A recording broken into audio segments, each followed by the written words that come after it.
Então, por exemplo, tem uma pessoa que ela aprendeu a religião a vida inteira. Cresceu e não tem uma noção do que é uma alegoria, uma metáfora e do que é literalidade. Então ela lê a Bíblia, ela acredita que tudo que está na Bíblia é real, sabe? Aí o que vai acontecer? Se você for conversar com uma pessoa dessa, você tentar mostrar para ela que tudo que ela está lendo é mentira, então ela vai se voltar contra você e isso vai fechar a mente dela. Ela vai fechar a cabeça e não vai conseguir expandir. Por quê? Porque ela vai te ver como inimigo. Você vai estar indo contra aquilo que ela se apaixonou, que é a história, né? Ela leu aquela história, ela se apaixonou por aquela história, e aí você vem dizer que a história não é verdade. Então a pessoa ela vai se voltar contra você, ela vai te ver como inimigo, se fechar ao conhecimento.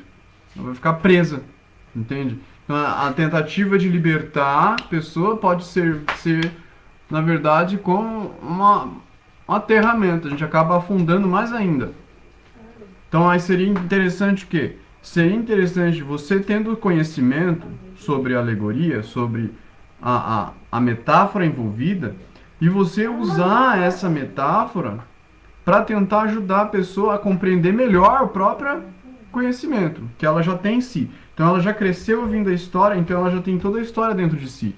Então o que você vai fazer? Você vai ajudar a pessoa a interpretar e extrair o conhecimento útil daquela história para que ela consiga aplicar esse conhecimento no dia a dia. Não necessariamente dizendo que é mentira, mas sim ajudando ela a entender, ajudando ela a interpretar, entende? E isso você vai acabar tendo que usar a fantasia. Você vai acabar tendo, assim como você vai ensinar uma criança, por exemplo. Você vai ensinar uma criança de falar para uma criança o que é amor, por exemplo. Como é que você vai explicar um conceito abstrato como amor para uma criança? Você vai ter que usar uma história. Você vai contar a história de um príncipe e uma princesa que se apaixonam e aí o príncipe ele vai lutar com um dragão para proteger a princesa por causa do que ele sente pela princesa. E toda essa alegoria, toda essa história vai ajudar então a criança a criar dentro do imaginário dela a história e conseguir ter uma noção desse sentimento abstrato, através do que? Através da fantasia, entende? Não que a história seja real, mas que a fantasia vai trazer em si os conceitos que vão ajudar na compreensão do abstrato, entende? Da mesma forma é a Bíblia, né? A Bíblia ela é um conjunto de alegorias, um conjunto de histórias mitológicas que já estão impregnadas no inconsciente coletivo, por ser um livro extremamente famoso, que se espalhou por diversas culturas, então são histórias que já estão impregnadas no inconsciente, então são histórias de fácil acesso.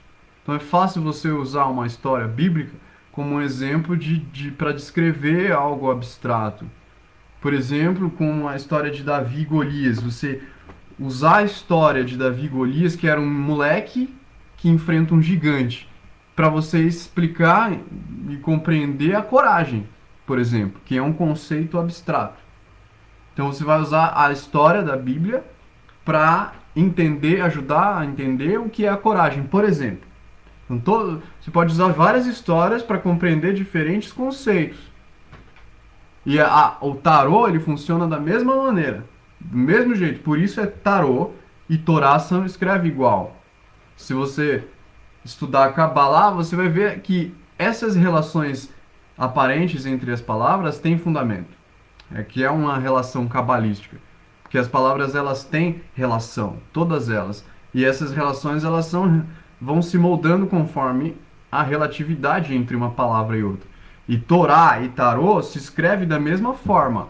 Então, da mesma forma, a Bíblia, em seu estado de texto, ela traz em si a alegoria, traz em si a história.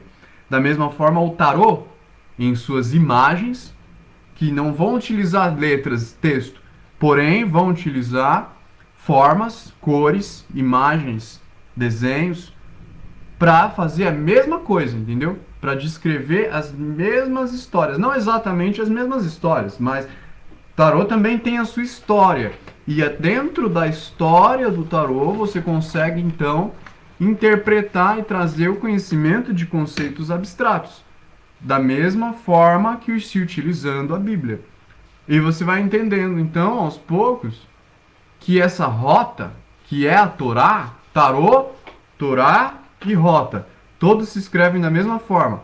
É uma rota, que na verdade não está limitada só à Bíblia ou só ao Tarô, mas também você vai encontrar em todos os livros, em todos os desenhos, em todas as imagens, em todas as cores, em todos os sons, tudo à sua volta você vai conseguir então extrair um conhecimento simbólico por trás disso, entende?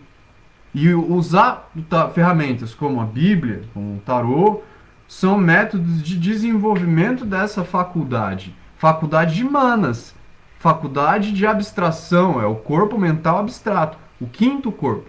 A gente tem o corpo físico, corpo energético, corpo astral e mental. No corpo mental, a gente tem a limitação literal das coisas, que é a racionalidade.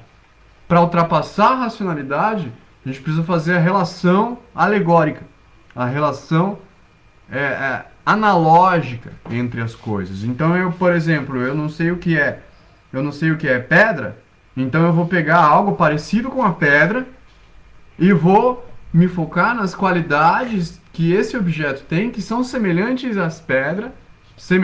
à pedra, para que eu consiga então ter uma noção mais aproximada do que é uma pedra, que é o que eu não tenho no momento. E é assim então que a gente consegue desenvolver o conhecimento das coisas abstratas, conhecimento do que é espiritual, porque o que é espiritual não é palpável, não é sólido. São os conceitos abstratos. Os conceitos abstratos são conceitos espirituais. Então, para que a gente consiga se aproximar da compreensão deles, a gente se utiliza então da taumaturgia, das letras, das cores, dos sons, das formas, tudo isso, para a gente o quê? Para através do conhecimento, da compreensão do conhecimento, conseguir transformar a nossa percepção de realidade.